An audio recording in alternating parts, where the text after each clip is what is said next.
Venezuela's executive vice president confirmed the operation of the Orinoco Belt and ratified that the country is making progress in the recovery and growth of its oil industry. The United States Secretary of State Antony Blinken landed on Thursday in Port-au-Prince, the capital of Haiti, and announced an increase in aid to combat criminal groups. And in Palestine, Israeli troops end the siege of Jenin, leaving 39 dead, over 139 wounded, and almost a total destruction after 9 days.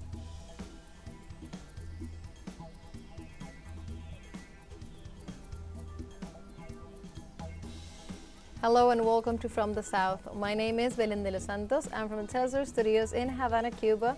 We begin with the news. In Venezuela, the Vice President Delcy Rodriguez, who is also Venezuela's Minister of Energy and Petroleum, has toured the Orinoco oil belt to see that the industry continues to strengthen. The facility, one of the most important in the country and named after Commander Hugo Chavez, was toured by the delegation, which also included the president of Petróleos de Venezuela, PDVSA, Héctor Obregón, and in a leading role, the plant's workers. During the visit to the facility located in the south of the country, which extends over 5 states, they reviewed the recovery and development plans and reaffirmed the commitment to contribute to peace and the growth of the country.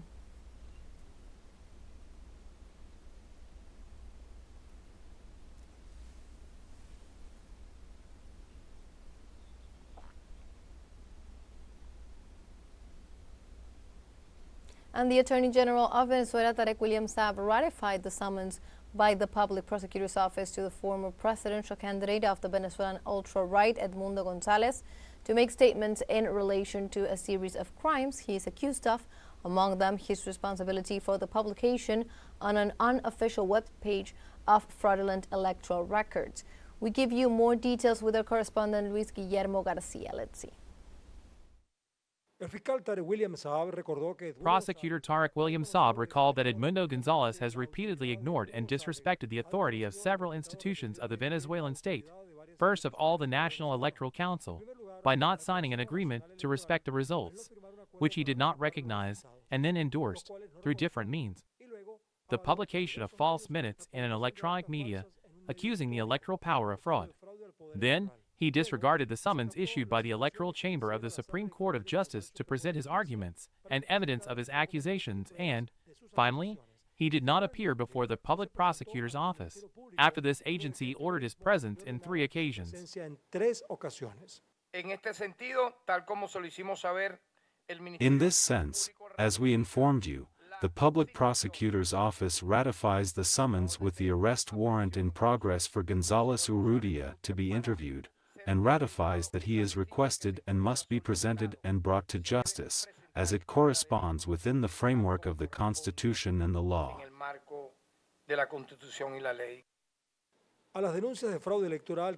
The denunciations of electoral fraud made by the ex-candidate of the ultra-right, endorsed by corporate and political powers of the United States, were followed by multiple violent acts carried out by groups financed by the extreme right, several of which have already been ordered by the authorities, who point to Maria Corina Machado and Edmundo González as those responsible for these criminal operations. They are the intellectual actors of the death of 27 Venezuelans during the days following July 28 and of having mortally wounded 190, of which 100 are police and military officials, and of having attacked and destroyed 400 state and also private properties, such as schools, high schools, universities, health centers, educational centers. The also president of the Citizen Power, Tarek William Saab, highlights that Edmundo González, through his lawyer, Jose Vicente Haro, states that he is not responsible for the publication of the false tally sheets, and that this is the responsibility of the unitary platform led by Maria Corina Machado. However, the Attorney General pointed out that it is public, notorious, and communicative that the former candidate proclaimed his supposed electoral triumph based on these fraudulent publications. However, the Attorney General emphasizes that the presence of González Urrutia's lawyer before the public prosecutor's office is a sign that this attorney recognizes the authority. Edmundo González Urrutia recognizes the Venezuelan institutionality. He recognizes the public ministry, which has a value for democracy, because indeed, if he presented himself as the electoral standard-bearer of the most extreme right, and even boasts that he was a diplomat, the least a diplomat should do is to respect the rule of law. To be in the right if he is required and to present his allegations based on an ongoing investigation that has been made public.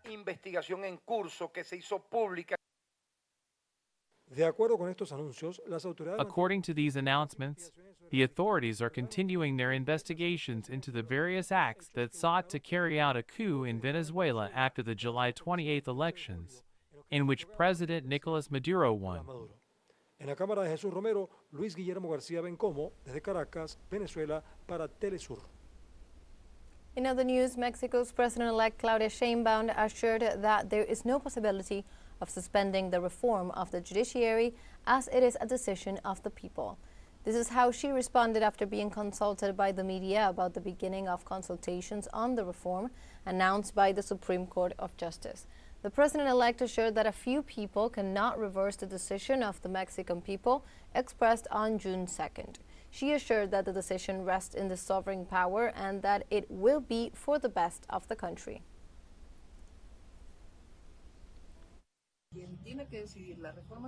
Who has to decide the constitutional reform are the deputies and senators, and as it says in the Constitution since '39 that sovereignty resides in the people, but also, the only one who has the power to change the Constitution is the constituent, which in our country are 2/3 of the Chamber of Deputies of Senators and majorities that correspond in local congresses.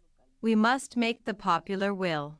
In this context, President-elect also called for calm and stated that the reform is the best thing that can happen to the country. Nobody has to worry. The fact that the judges, ministers, and magistrates are elected by the people of Mexico is better for Mexico. That means more democracy, more independence of the judiciary, but also, as I have explained, the way in which they will be elected to be voted. Who will decide who will be voted is through a broad call is the best thing that can happen to the country. Now let's take a short break, but remember you can join us on TikTok at teleSUR English, where you will find news in different formats, news updates, and much more. We'll be right back. Stay with us.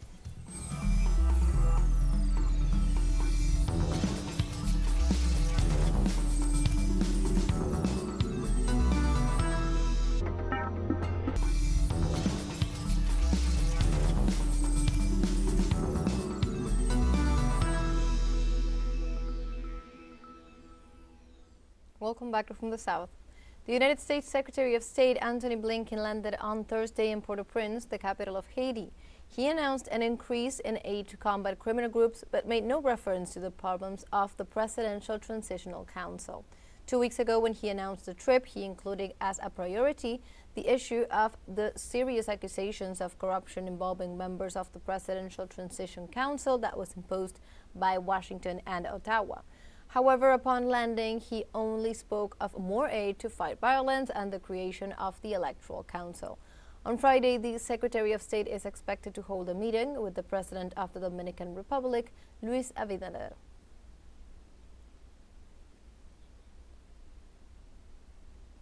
And Nicaragua is taking a significant step towards strengthening its agricultural sector with the introduction of new varieties of pitaya. This fruit, also known as dragon fruit. Let's see. Between 15 and 20 varieties of pitahaya are grown in Nicaragua. Recently, the government, through the Nicaraguan Institute of Agricultural Technology, presented the new inter-red pitahaya variety that has been made available to producers.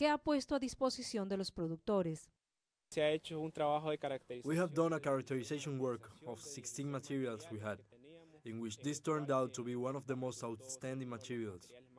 Among the main characteristics of this pitahaya that we are making known today, we can mention the size. It is a pitahaya that has an average of 550 grams, which makes it an export fruit. That is, from the organoleptic point of view, a quite sweet variety. It has 12.6 grades brick, which makes it excellent for its consumption as fresh fruit, and also for its processing, either for jam, jelly, or wine. In Nicaragua, improved varieties of pitahaya with specific characteristics to better adapt to Nicaraguan climatic conditions have begun to be implemented. These new varieties promise increased production, greater resistance to pests and diseases, as well as superior fruit quality. It is a very good variety. After all, it is a variety that we can export more easily because it is more productive and has a good color, and it is different from the one we grow. With the new technologies that the government is giving to the producers, a significant improvement is achieved, because all this is a more resistant variety. With these new technologies, we plan to add more to the varieties we have, to improve our crop and to be able to develop better as producers and achieve the export for our products and thus improve the quality of life of our families. The expansion of pitahaya production not only seeks to improve local supply and diversify the market, but also to open up new export opportunities, thus boosting the country's economy and generating employment in the rural sector. We currently have more than 400,000 kilograms exported to Asia, Europe, Costa Rica, El Salvador. And this is achieved in part to the producers have implemented different techniques in this crop and its production through technology transfer.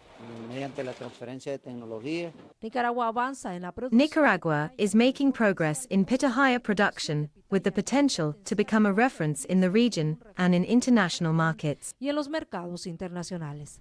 Kenia Doña, teleSUR, Nicaragua. And we move on to other topics. In Uruguay, a law that condemns the illicit enrichment of public officials entered the Chamber of Deputies after obtaining unanimous approval in the Senate. According to local media, the text penalizes those who, while in office or even up to 2 years after leaving office, unduly obtain an unjustified increase in assets in relation to their legitimate income. In these cases, the accused will be punished with a penalty of 18 months to 6 years of imprisonment, a high fine, and disqualification from holding office for 2 to 5 years. Likewise, the initiative, which consists of only one article, includes the criteria of all the benches and proposals of the opposition Frente Amplio and of the Cabildo Abierto party.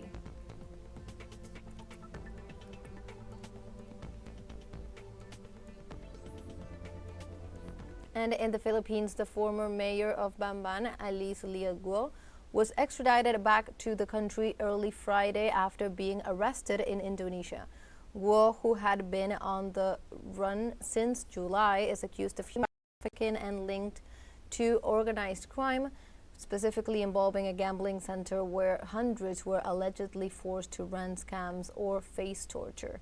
Her escape route included Malaysia and Singapore before her capture on September 3rd, 2024. Upon arrival in Manila, she was taken into custody by national police. Guo faces multiple charges, including graft and money laundering. Philippine President Ferdinand Marcos Jr. called her capture a significant step in combating crime.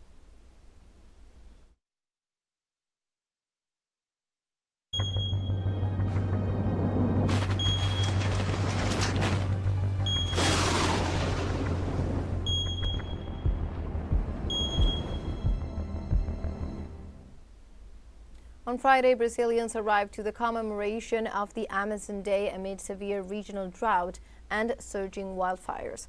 According to the National Institute for Space Research, over 38,000 fire outbreaks have been recorded throughout the Amazon just in August.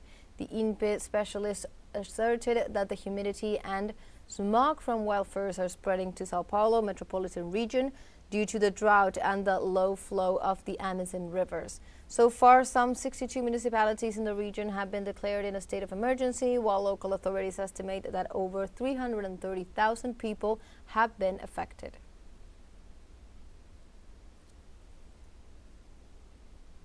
And according to scientific studies, the temperature of the Mediterranean Sea is increasing. Specialists and activists are concerned about the current situation. Let's see the details from the scene with our correspondent Andrés Flores. The Mediterranean Sea is warming in record time.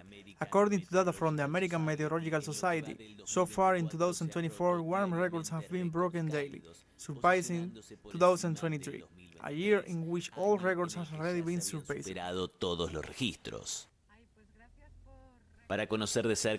get a closer look at the current situation, we went to the Mediterranean with the researchers from the Center for Ecological Research and Forestry Applications, a public research center located at the Autonomous University of Barcelona. Drama. There is said we are facing a fire in the Mediterranean at the moment. At some point, it has exceeded 30 degrees, something that has not been seen. So we have exceeded all the limits since records have been kept.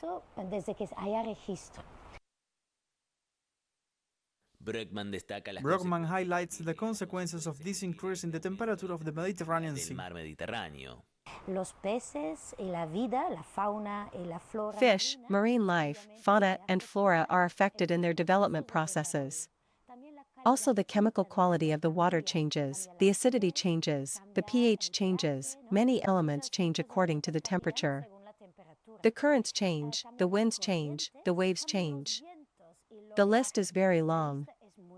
Also, warm water evaporates more, so there are changes in the presence of evaporated water and fresh water in the air. Increases in the temperature of the Mediterranean Sea have consequences that are both worrying and highly visible. The Mediterranean is one of the best known and most extensively studied areas in which the impact of temperatures is having effects, both at the level of ecosystems and at the level of cities and human populations. It is an area that, due to its own orography and to the fact that it is poorly enclosed, the impacts of climate change are more accentuated than in other territories with different causalities. For Navarro Fernandez, some initiatives go against the objective of decarbonization. The fundamental issue is the decrease in many of the industrial, transport, and other unnecessary activities that are currently being carried out. The increase in airport, port, and vehicle fleet expansions are completely contradictory to the decarbonization policies that, in principle, the European Union should be implementing. Andrés Flores, teleSUR, Barcelona. And now we have a second short break coming up, but before we invite you to visit our YouTube channel at teleSUR English. There you will be able to rewatch our interviews, top stories, special broadcastings, and more. Hit the subscribe button and activate the notification bell to stay up to date on the world's most recent events. Final short break, don't go away.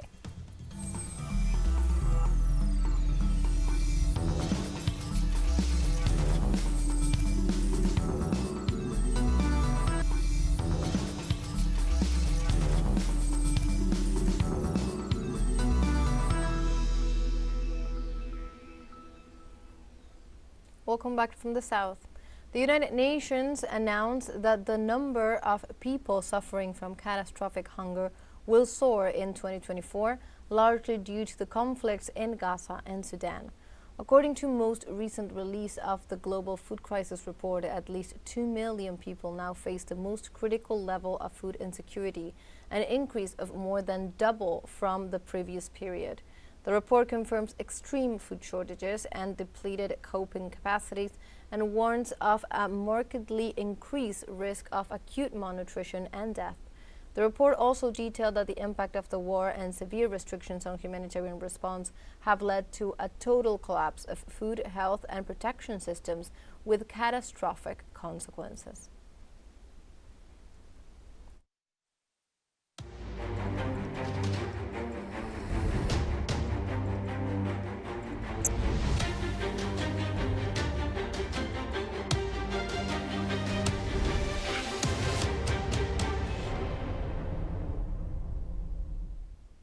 And we go now to Palestine, where after carrying out the largest military incursion into the occupied territories since the year 2000, the occupier troops have left Jenin, leaving death and destruction in their wake. In the end of the siege of the city and its refugee camps has been confirmed by the local authorities. They also certified that the genocidal army has withdrawn from the vicinity of the government hospital and the Ibsina hospital, where they have been stationed since the invasion of the West Bank began on August 28th.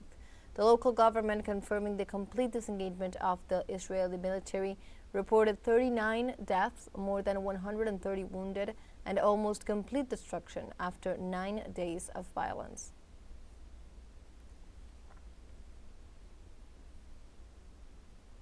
And in this context, health workers started vaccinating children against polio in the southern Gaza Strip on Thursday after concluding the first phase of the immunization campaign in the territory's central areas. Vaccines are being administered by local health teams in coordination with UNICEF and the World Health Organization as an urgent measure to prevent a polio outbreak after health authorities confirmed the first case reported in 25 years. There remains a risk that polio could re-emerge as a regional or global outbreak. It is important to note that the disease reappeared in Gaza as a mutated virus from an oral polio vaccine. In this context, Hanan Bakley, WHO Regional Director, made a few statements.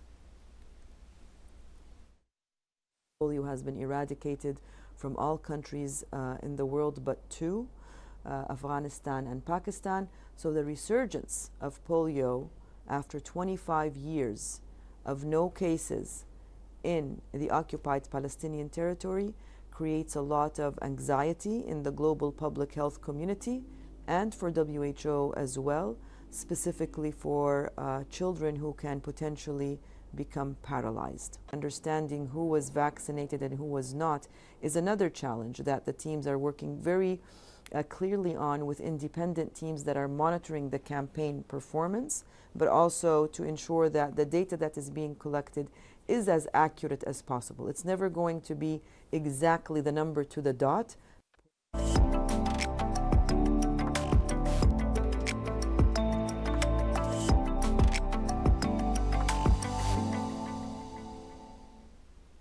And Palestine is a country with an extensive and rich tradition in the art of embroidery. Let's know a little more about this tradition. The colorful and elegant patterns that are present in the traditional embroidery of Palestine are an important part of the history and identity of this people. Originally, this art was made and used only in the rural areas of the country. However, with the time it extended to the big cities, and today it is part of the clothing of the Palestinian women in and out of this territory. This unique artistic style identifies them. From a long dress, jacket, pants, veil or headscarf, each one of these garments has an embroidery handmade by a Palestinian woman.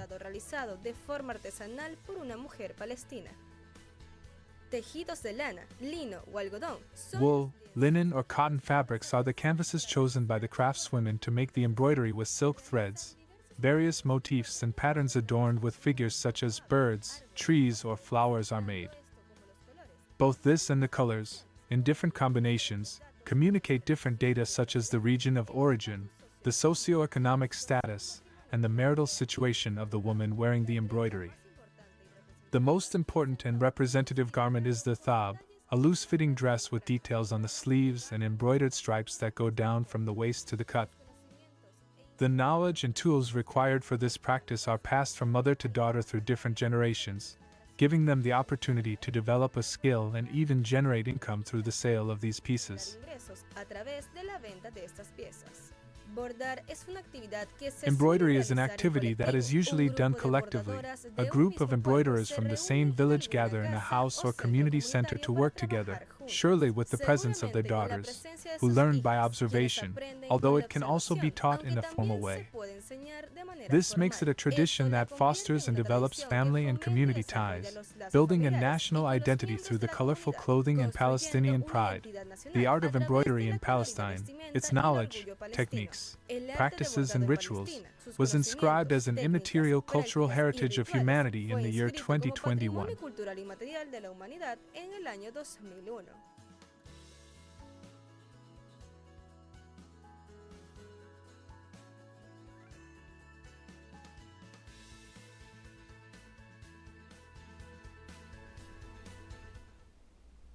And like this, we have come to the end of this news brief. You can find these and many other stories on our website at telesurenglish.net. And also join us on social media. We are on Facebook, X, Instagram, Telegram, and also on TikTok. For teleSUR English, my name is Belén de los Santos. Thank you for watching.